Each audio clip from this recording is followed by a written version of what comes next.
Yeah, trendsetter. Whoa, league of my own, it don't get better. No, read what I wrote, I'm a bestseller. Yeah, reach for my goals, hit it dead center. Hit it dead center. Bullseye, hit it the most, is no misses. Something like fish in a barrel, it's no different. Blindfold on me, I still got the most vision. Trendsetter told them before, but they don't. Alright, okay, so that's third. Third, how young are you? Okay, so third is 18 years old. He just got into college, but now he's on vacation. So what we're gonna be doing, just like what we discussed, that this is his first time, like literally his first time to ride this particular bicycle. So this is a made-to-measure bike based on his physiology. But most importantly, a lot of people are asking, how do we design bikes? Huh? So the way we design bikes, so we're just look at the anatomy for, especially for our newbie friends over here. The anatomy of a bike includes the saddle, includes the handlebars. Okay. In bike fitting, you have to take note that when you purchase a bike and you go to a bike fitter, there's only a finite number of ways that you can change the bike. First, you can only adjust the saddle height up, down. 1.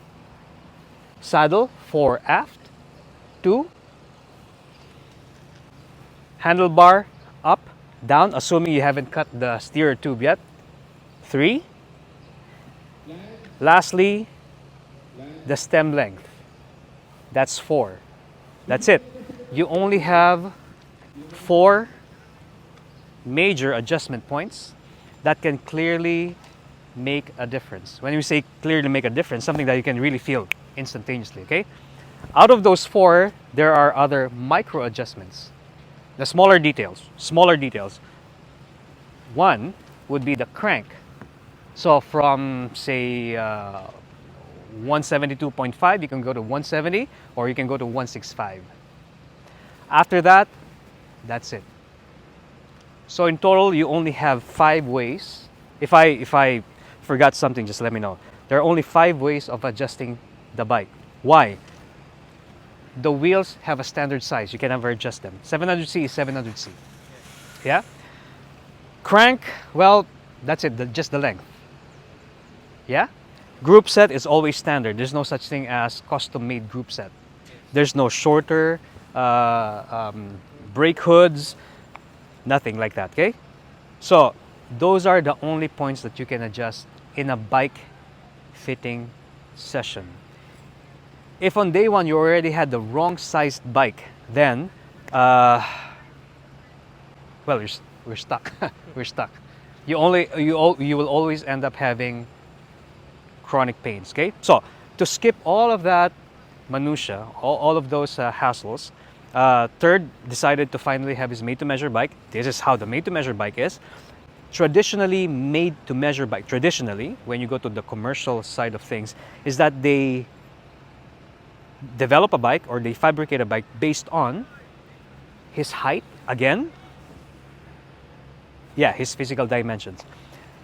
A biomechanically tuned bike fabricated based on the basic foundations of biomechanics, which is the art of movement. We start developing the bike based on, number 1, posture, okay? Not height, not etc., based on his posture. So we're gonna give you a really quick demonstration what posture is all about. So in cycling, swimming, running, there are what you call basic, essential, foundational posture. These are the postures that are absolute, given. That's why when you watch professional cycling like Tour de France, Giro d'Italia, all those pro-level cyclists, have you ever noticed that when you watch those cyclists, they all look the same? Yes. When the camera zooms out, they literally look the same. Their posture on the flats is the same as their posture on the climbs. Maybe, somehow, there's a very specific posture that you can say is the most efficient. We're gonna take a little bit of a commercial. I'm gonna insert this video. If you look at, let's make a parallel comparison when it comes to bodybuilding or weightlifting. In weightlifting, you can go to the gym if you're doing the technique wrong or the posture wrong, whatever you do, even if you've been going to the gym for a year or 2 years, your muscles will never develop correctly. And that's what you call junk miles. You're just biking, but you're not developing. That's why most of us, we reach a certain plateau in performance, and you think that the only way you can break the plateau is what? Upgrade the bike again. Upgrade the bike again. Unlimited upgrade. Okay? So, the gym example is a very good example because in bodybuilding, even if you have the right equipment, if you have your $100,000 gym equipment, if you've never learned the basic postures on how to execute each movement, you always go back to square one. Yeah? Okay, now, so if you look at third, he's standing up with effortless effort because his center of gravity is right where nature designed it to be, correct? Okay, now, I'm gonna ask third to just bend towards the ground, and you will notice that his butt, there you go, his butt automatically went backward, correct? Now, can you hold that?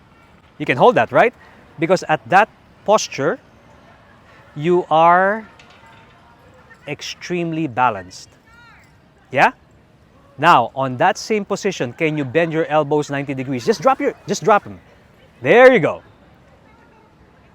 Now, without even a bicycle, he's already doing the 90-degree elbow with flat back, okay? Now, we're gonna ask third to just slide over forward.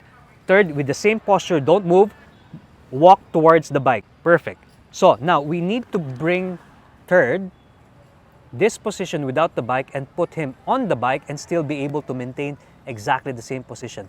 Is that your lowest that you can go?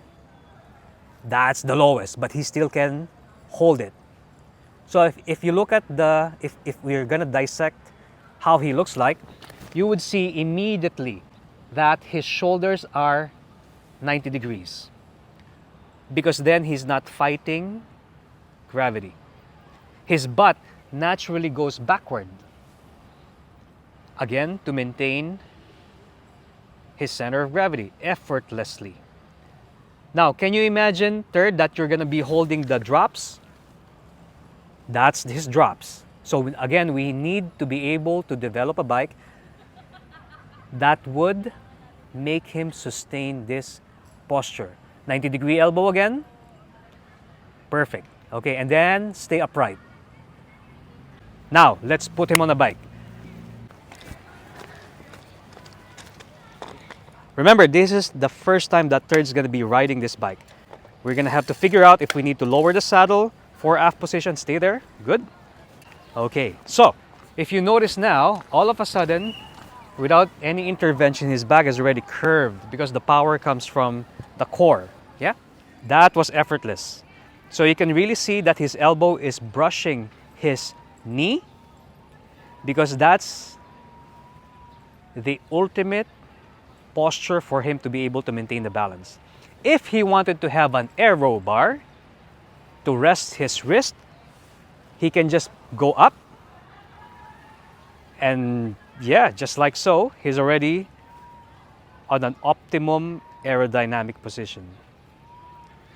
Very nice. Just keep on going. Keep on going. Now we're going to hold on to the camera to show you what the wind sees.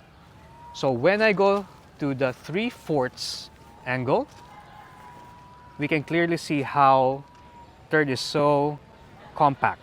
His elbows are brushing his knee because he's trying to use his chest muscles, his lats, to be able to produce more torque. He's not just depending on his quads.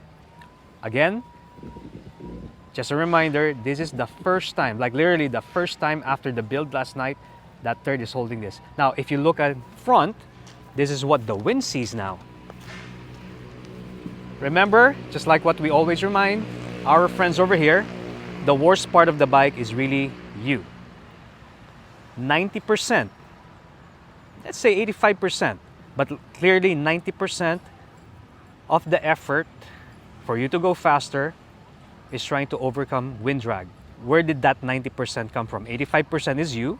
The 5% will be your clothing. That's why third is using really tight clothes. And then the other one is his position on the bike. And this is what the wind sees.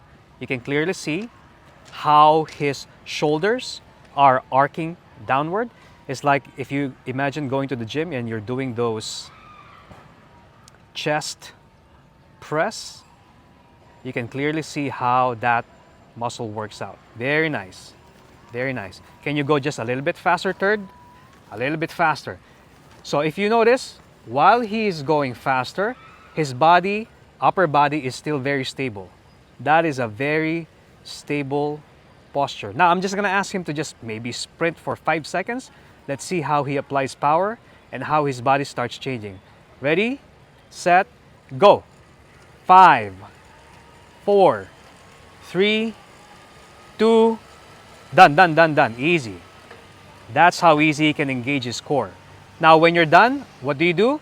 Just slide your hands backward, there you go. Now he can now stretch his hamstring. Why are you laughing? Feels good? Okay, so I guess we're not gonna have a refund today. And that does not require additional bike fitting. So, in essence, third literally just saved his hard-earned allowance, school allowance, from going to another bike fitter, having it changed, because on day one we were able to solve everything. You feel okay? Can you go to the drops? I just want to see how you look good. Very nice. There you go. See, now you can really feel that you can crunch your core.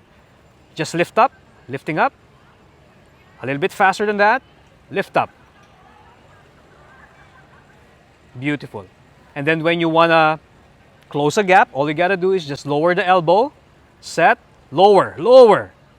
Set, go. 5, 4, 3, 2, done. Okay. Whew. That smile is literally... You okay? I'm excited to ride it. You're excited to ride it. Okay. Feels more compact than my other bike. Biomechanics you've taught me became more easier than the standard bike fit using the other bike, which I played a lot with. I changed the stem to make it more aero, to make it more longer. But as I ride longer and longer, I found biomechanics is the key, not the stem length. mas madali pong i-apply yung power using the biomechanics na tinuro niyo po. Mas compact po, bale. Mas easy ko na po siyang i-apply na ganyan. More engaged on the core. Becomes more easy because of the bike. Yes, of course. Would you recommend this to your friends? Of course.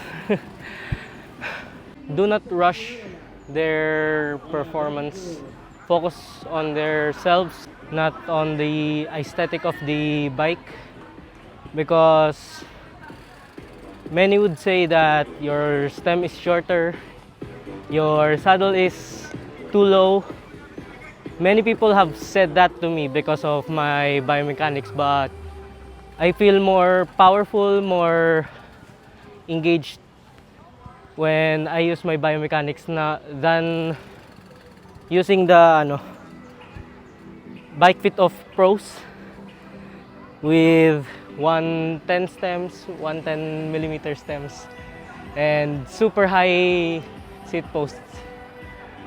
And I get easily dropped when I use the bike fit of pros. But when I use this titanium,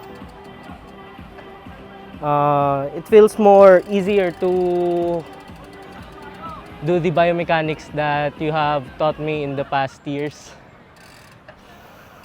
because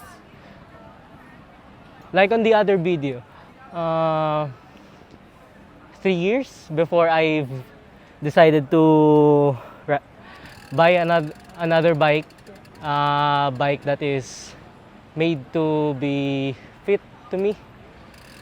So yes, I stick to aesthetics so long that I compromised so that I could get the performance done.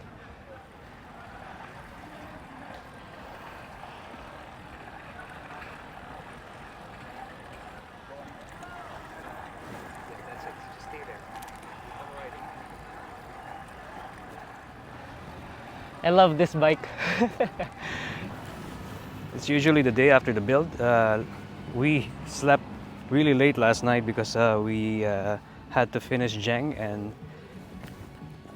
and Third's bicycle. So just to continue what we would usually discuss after every build, a lot of people are asking how does the process go? Because the industry right now has evolved through the years. During the pandemic, a lot of people who never cycled, who never thought of being cyclists, who never even touched a bicycle, all of a sudden were introduced into cycling.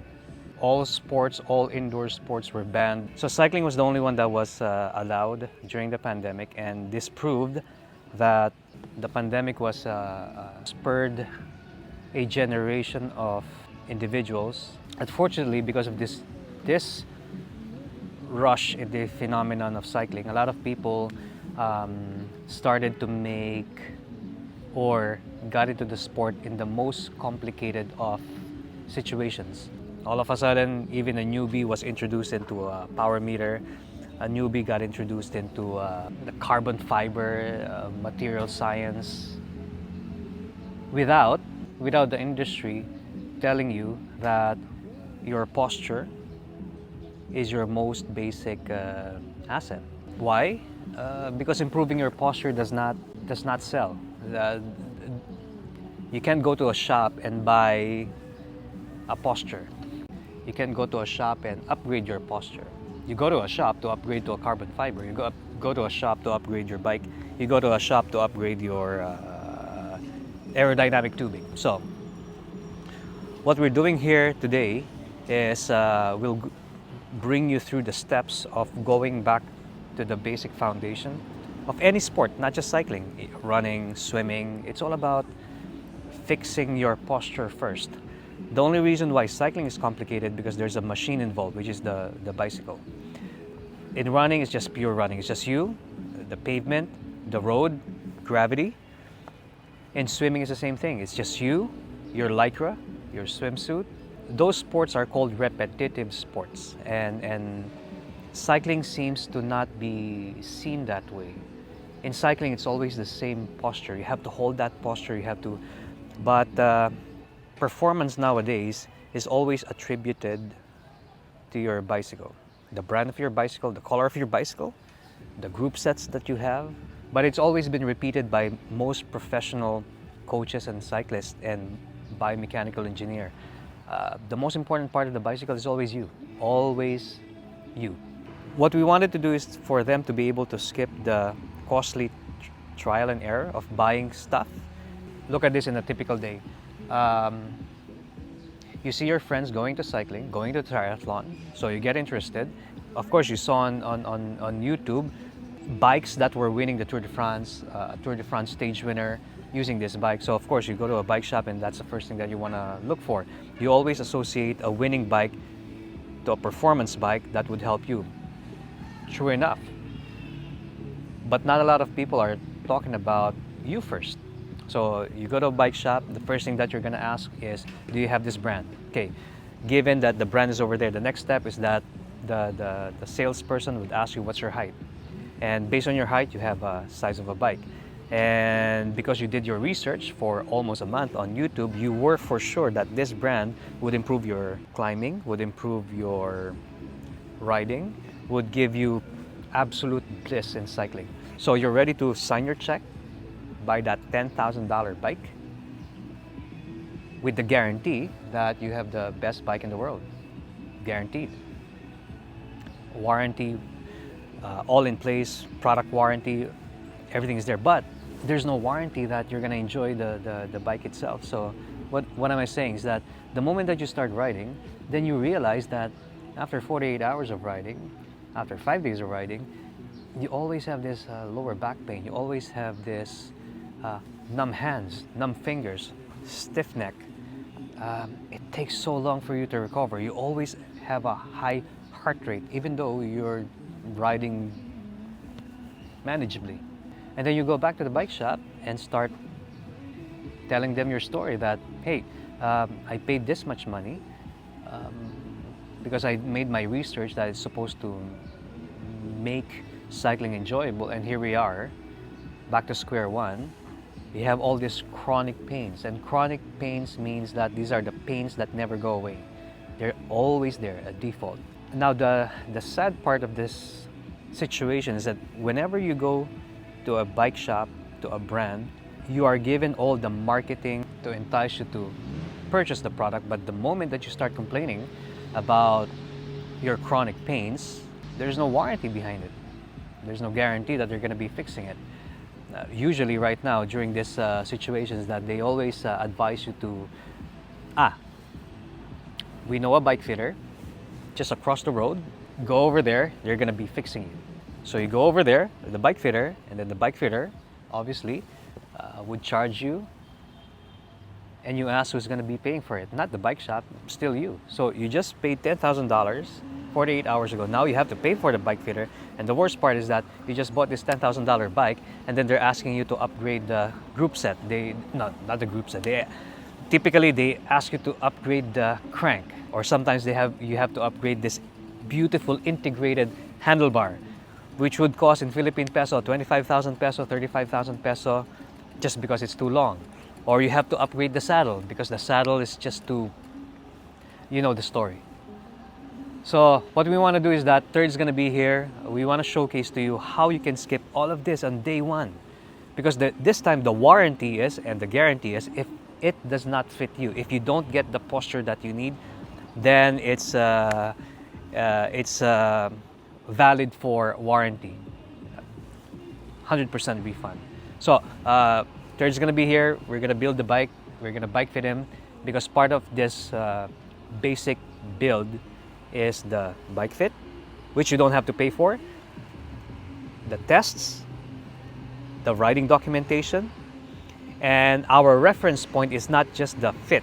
The reference point is that, can you do this basic cycling postures? And nobody's talking about that. Nobody's talking about what are the basic cycling postures. It's always assumed that when you ride a beautiful bike, the assumption is that you're going to be a good rider, but we all know that doesn't happen all the time. Okay, so here we go. Come on, Jad. Come on, lead out. When you lead out, you cannot swing around. Very good, very good. Just keep that steady. Keep that steady. Very good. Roll that gear over. Just keep that steady. Very good. Stay as low as possible. 90-degree elbow. Go as low as possible. Your job is to keep your frontal surface area as low as possible. In 5, 4, 3, set. Go, go, go, go, go. Jump, jump, jump, jump, jump. All the way, all the way, all the way, all the way. Come on, come on. More. Very nice, very nice. Neutral, very nice. Someone punch you in the tummy.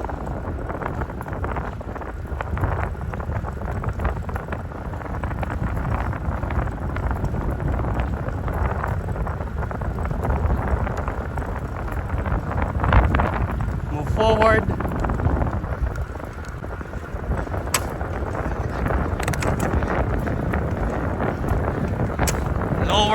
Lower. Good, that's it. Just hold that.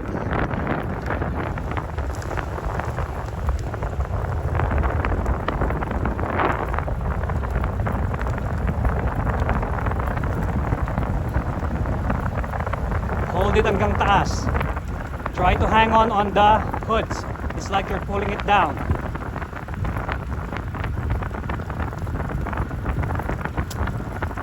Closer. Overlap the rear wheel. 4, set, go. Jump.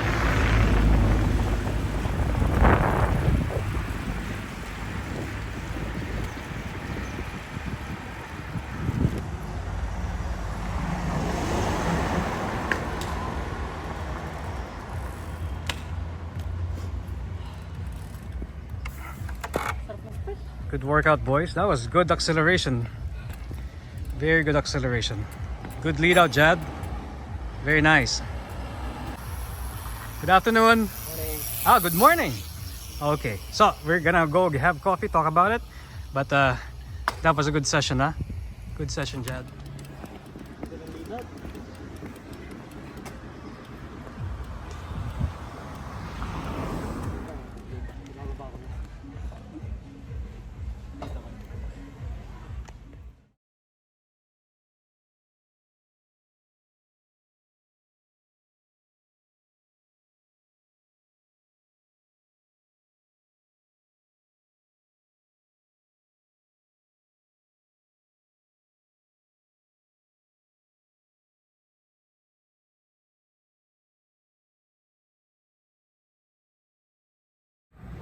That was a good workout today. So thank you very much again for joining us.